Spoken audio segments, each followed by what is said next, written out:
Well, good morning. Um, Today is going to be a different sort of video to what I normally create. So we're not doing any tool reviews or anything like that today. Today we're just talking about something I feel very passionately about, and I think it's a lot of things that accumulate in this one subject that people are afraid to talk about because they don't know if they're going to get judged or something. So that's what's going on today. So I've not got a new tool that we're going to be showing you. That's coming up. I've got something on the way, but we're talking.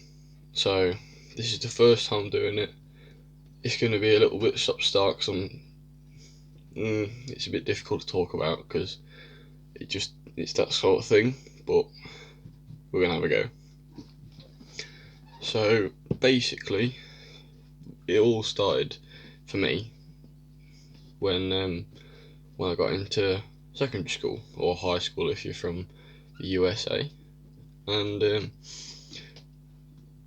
started out alright. We were doing good. I had some good friends. I had some not so good friends, but it was going well. I was happy. And then it came around to mock exams or tester exams. So we do them once, twice every year just to see where we're at. Pretty much, it's like having a end of subject test, but in an exam environment to check your skills and sort of prepare you for the actual GCSEs that you're about to take.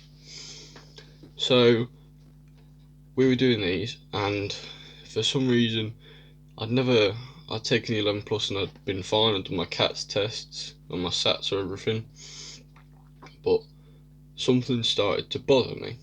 So I thought, oh, it's probably just nothing. It's probably just because I'm nervous. And what happened was I started to go blank in my mind. I started to freeze up. I started to shake. I got really, really nervous, and I was really, really frightened of going into the exam hall and sitting at a desk by myself, trying to work in complete silence and not look at anything or anyone else. And I just thought, it's the first exam I'm doing like this, it'll be fine. And sure enough, got through it, but it kept happening when I did the other exams in the exam hall. There was only maths, English and sciences that we did in the exam hall, the rest were in the classrooms.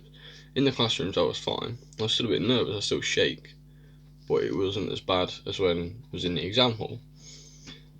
And I was like, well, it's just a thing. I'm new here, this is what it's going to be. I'm just a bit confused. So I just didn't say anything to anyone. I just kept to myself, and I just kept going as I would. Got into year 9, and this is when they started giving you the X exam papers, so the past exam papers, and letting you work through them. Now these were, for me, a change, because before it had just been like a big test, but this was different because it had actually been an exam, and it was the kind of transition year. For me, year 9 or 9th grade is a transition year. It's when you go from lower school to upper school, and it's different. Things change. You have to start taking things a lot more seriously because you're getting up there now, and it's going to be a lot different when you get into like 9, 10, 11 than it was in year 7 and 8 or 7, 8th grade. And that for me was a big thing because they started taking the exams in the exam hall more seriously. They started doing pocket checks to make sure you had nothing in your blazer. They started leaving your bag in a sort of outhouse building, sort of big shells in it, and that was it. That was how it was going to be. This was preparing you for your GCSEs. I'm okay with them doing that. This is not what this video is about. It's not to get at the school and be like, oh, you're making me do something I don't want to do, because maybe I didn't want to do it, but it was important to do it. It needed to be done. So I just followed the rules and I got in. Halfway through year 9, I started to get this problem back again of freezing up, shaking, being really, really nervous about going in the exam hall, and mind just going blank. and just not knowing what to do. I spoke at my school. We have a very, very, very good support team, student support team, and I decided to speak to my form tutor first, who has been a massive help through it. This is my form tutor in year 9, and all my form tutors after that as well. And the ones before were good help as well, but I didn't really feel like telling them because I wasn't sure about it myself. But I told my form tutor in year 9, and she helped me get to the right people, speak to the right people, and we get on the right road to coping with it and dealing with it. So I spoke to these people, I spoke to my support team, and I decided to, explain what was going on. And at this point, mental health cropped up, and I said, well, I've never really had any problems with it in the past. I'm not entirely sure what it means. And they said, you might have a thing called anxiety. You might be suffering from anxiety. I'd never heard of anxiety before then, but I wanted to know because, of course, if I was suffering with it, I want to know what it was. So they explained to me that when you're in big moments of pressure, or when something's not right, or when you feel that something's not going well, you experience all these different emotions, all these different feelings that make you really anxious. And I said, is there any way to know for sure? And they asked me about how I felt doing exams, so I told them, I get shaky, I get nervous, I freeze up, my mind goes blank, and I'm really confused. And they said you might have sort of, not so much a mild dose, sort of a tail end. So it's not like, I'm not saying, oh, everybody gets it different, because true, everybody does get it different, but people get different strengths of it. So at the end cause, we all experience the same thing, but people have different strengths. And this isn't trying to get attention. This isn't a video trying to say, oh, look at me, I got this and this is how bad it was, because I'm lucky in the sense that I didn't get it as bad as some other people. I know people who had it and got it full strength, and it affects them every day.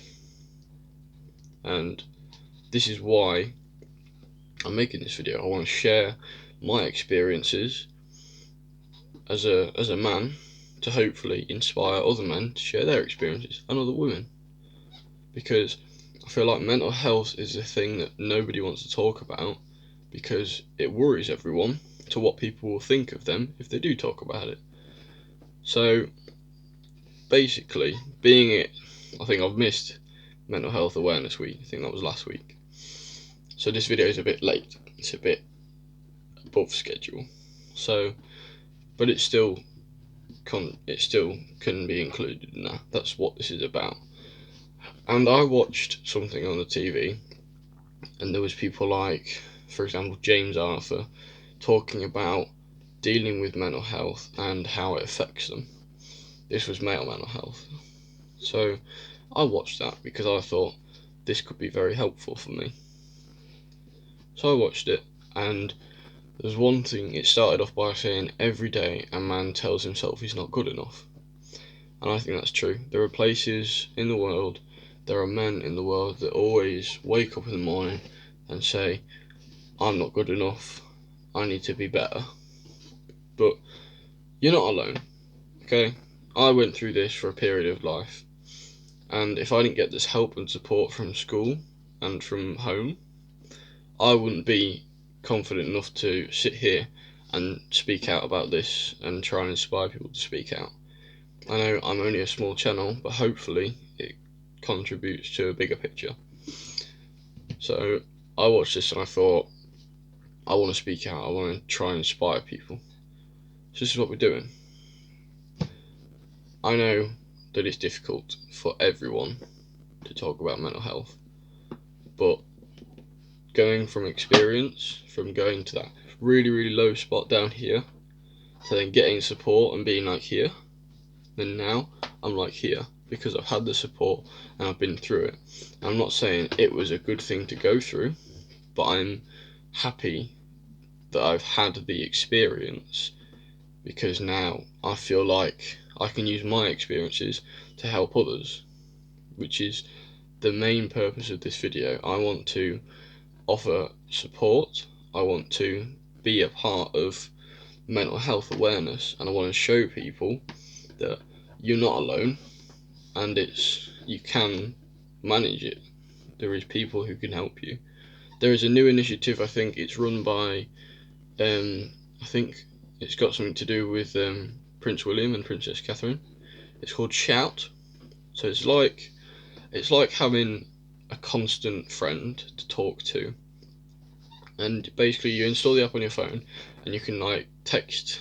You can just send a text like, hi, I'm feeling kind of alone today, I'm feeling kind of down, and someone will text you back and talk to you and help you talk it out. This is one of the best things to do. You know, like some of you watching this video maybe won't have any mental health issues, or maybe don't know.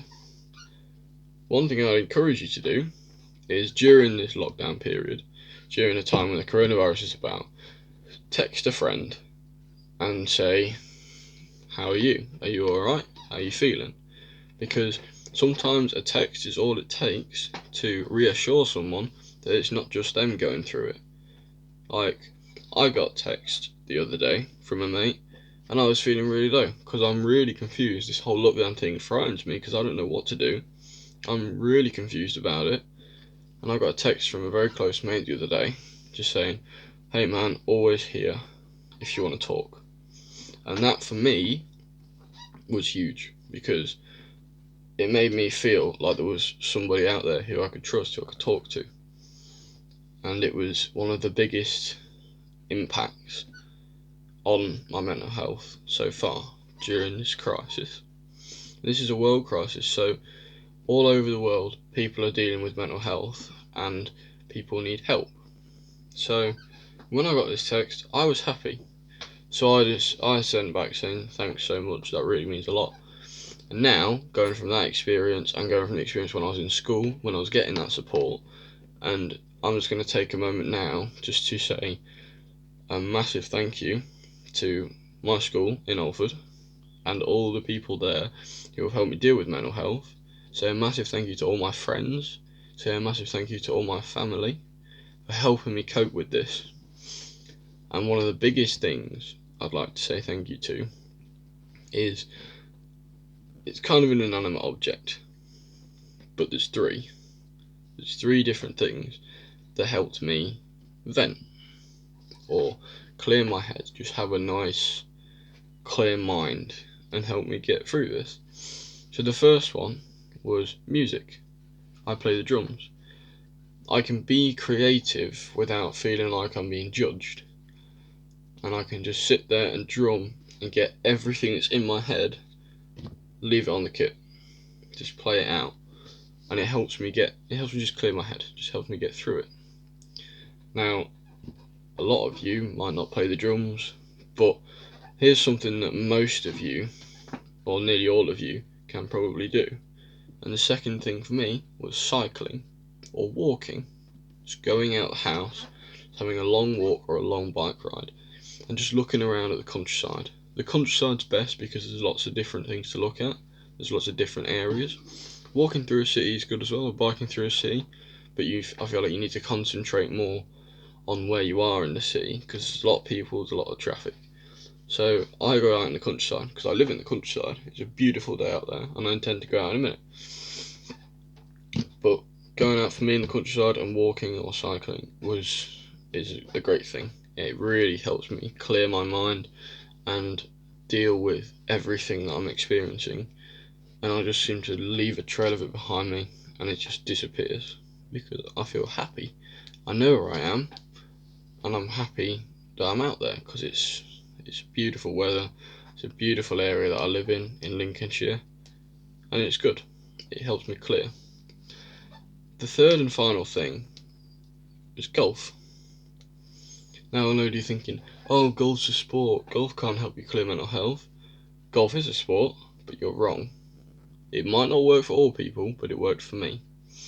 I started taking lessons for golf to try and improve my game, and going to the lessons and chatting with my instructor while we're driving up to the range, we didn't necessarily talk about mental health, but we just talked about anything that we'd done over the week, and it's just a useful thing to be able to do. It's nice to be able to talk to people about something different and not think, oh, I'm going to talk about my mental health now and see what's going to happen. But being there and just relaxing up on the range, just smacking golf balls down and trying to improve, took my mind off it, and it put my mind on something else, and that's a good thing. Because even just take your mind off it for like an hour, problem won't go away, but it kind of gives you that time to process something else, and then when you do eventually return to the fact, what am I going to do with my mental health, it's giving you the time to process what you're going to do and what you're going to think about. So that's what happened with me. There are loads and loads and loads of different ways where people can cope with their mental health and try and experience different things, but those are the top 3 for me. Everybody's different. I'm not saying go and do these, because you can with all pleasure do these, but everybody's different. People have different feelings and different experiences and live in different places. So do what's comfortable for you. The most important thing is to be comfortable. If you're comfortable, then your mind's in the right place. Okay? Anyway, moving on. So the biggest thing for me is having, I feel like I'm repeating myself here, but having a friend there is important. And to me, that cuts both ways. So it can work in both directions. So if you get a text from a friend when you're in a down spot, like I did, then that's a good thing. It makes you feel happy. It picks you up. But in the same way, if you see your mate in a down spot, sending them a message is very, very, very, very, very important. Be the mate you'd want. That's an initiative from Channel Dave for campaign against living miserably calm. Be the mate you'd want. Just a text to say I'm here. Just something to let them know you're there and let them know you're ready to be there for them. It could make so much difference. It made a massive difference to me, and I'm sure if any of you out there have got mental health problems, I'm sure a text or a call or something to show you that you've got a mate there would make the world of difference. So that's how I feel about it. Now, the last thing I want to say is mental health can have very different impacts on people. Mental health can make you drink a lot more, it can make you self-harm, it could make you take drugs, it could do anything. It's an unpredictable and cruel mistress sometimes. Learning to manage it comes over time. You can't just talk to somebody, wake up the next morning, right, I can deal with this. It will take time. And that's okay. It's okay to take time. You're not alone. People have done through this before, and there's people out there who can share their experiences, and hopefully this video will inspire them to share their experiences and what they had to go through with you, just to help you deal with it. Now, the thing I want to remind all of you is the answer to the problem isn't at the end of a knife, it's not at the bottom of a glass, and it's not at the end of a weed, cigarette, or a fag. It's the most important thing to remember. The answer can only be found by you. You've got to find it in your heart, or you've got to get someone to help you find it. You can't just start drinking and hope that the problem's there. You can never drink your problems away, because you might forget about them for a night, but when you wake up in the morning they'll still be there. So getting through that sort of stage of feeling like you can just drink a load of alcohol or take a load of drugs and the problem disappears, getting through that's crucial. And once you get through that, it's a lot easier to find out how to cope with what you've got. So that's important to remember. So I know that I said that was the last thing to end on, but I've got a few more bits I want to add, which I might make a part 2 of this video. But at the minute, this is just what I want to say. I would not have been at the place where I am today. I wouldn't have this confidence. I wouldn't be able to sit in front of this camera and talk to all of you. And I definitely wouldn't be able to be taking my exams next year. This all comes down to, like I said, my teachers and colleagues at school, my family, my friends, and being able to get past the whole drinking my problems away stage. I never had to go through that because I'm a kid and I don't have the access to alcohol that older people do. I'm currently 15, so I don't have the ability to go across the pool and order a drink. So I don't have to go through that. But I went through a really low spot where I couldn't see a way out. I wouldn't even leave my room for days on end. I was just so worried about what people would think of me. So I just stayed in. I didn't want to go to school. I didn't want to do anything. When exams came around, I just stayed in my bed. I didn't want to go to school. I eventually had to go to school, but I didn't want to. And I did get to school and do my mock exams, but it was very difficult. But now, my school have given me, it's sort of an arranged placement on an exam seating plan. So in every exam I take in the sports hall, or in the exam hall, sorry, I'm always in the far back corner. And I go in first with the people who need extra time. I sit at my back corner desk, and then everyone else comes in and fills up the exam hall. This for me is big because I don't. At first they were talking about, putting me at the front, and I was like, no, because I can't deal with people behind me because I feel like I'm being watched. So they put me in the back corner where no one's behind me and just people in front of me and to the side of me. And the reason they put me in first is because if I put me in last and I had to walk past everybody, I would just crumble because I'd feel like I'm being watched, and I feel like everybody, if you're ever late to something and people watch you, you constantly think, oh, they're thinking, where's he been, what's he been doing, why is he coming in late? And they start questioning, throwing up theories in their mind that aren't true and making rumours. So they send me in first. This has helped me massively. And if you're a child at school, I do encourage you to talk to the support team that's there, or just to talk to a teacher you trust or that you feel confident around, because that can help. Talking is always better than bottling it up. I've learned this from experience. I know there'll be people watching this video who haven't got a clue about mental health. Will probably know what it is and know where it comes from, but won't know anything about the different types of it. So this isn't an explanation. This isn't me teaching you about mental health. This is me sharing my experiences with anxiety. I'm happy to say I'm now coping very well with it. It does still come on in times of stress and where I feel pressured, but it's manageable now because I've got that support. So I encourage you to seek the support if you feel like you need it, and it makes a difference. It makes a massive difference. Now, I have an Instagram, so if anyone watching this video wants to ask me a question in private that's not in the comments, you can follow me on Daniel Snell FH16.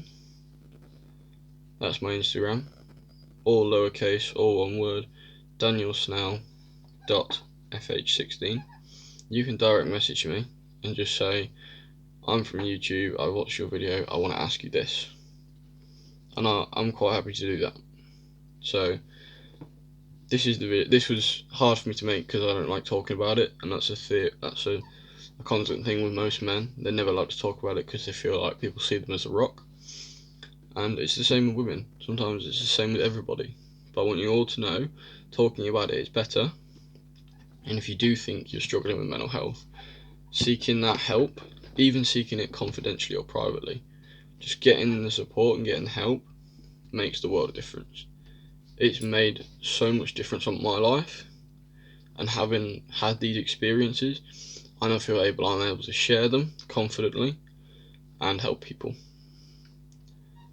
So I hope this video can help some of you understand about anxiety and how it works. And hopefully, if some of you are watching with mental health, hopefully this has given you some ideas on how to cope with it. There could be a part 2 to this video, I'm not so sure yet, but there might be. I might do a part 2 where I answer some questions. If people want to send me questions, you can leave them in the comments section, or you can DM me on Instagram, danielsnell.fh16.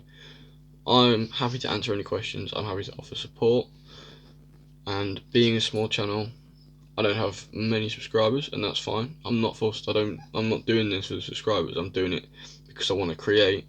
I want to inspire people to create, and I want to inspire people to be strong and be themselves.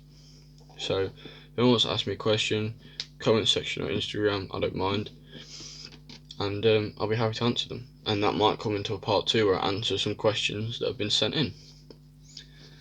So thank you very much for watching. I hope I've been able to help somebody, help a few people, and hopefully I've been able to inspire people to talk out and to speak about it and to get help. If I haven't and you're just watching this video to understand a bit more about my life, welcome, hello. That's perfectly fine as well, I don't mind. Watch this video for whatever reason you want, but hopefully if you're watching it with mental health, this is hopefully going to help you deal with it. I want you to know I'm there for you. You know, I'm here for my fans, if the fans I have. If there's ever a mental health problem, this goes for my friends, my teachers, my family. I'm now happy to help because I feel like having the experiences I've had, I can help people. So that's the video. This is the video that I did a poll on my Instagram story to see whether I should do it or not, and I was really not sure, but then a few people said this would be good, I'd like to see this, so here it is. So I want to thank you very, very much for watching. Subscribe if you're new, welcome to the channel, hello. And if you're not new, leave a like, turn on post notifications so you don't miss another video, so you don't miss a part 2, if there is one. And there you go, that's the end of the video. So I'll see you very, very soon. Bye for now.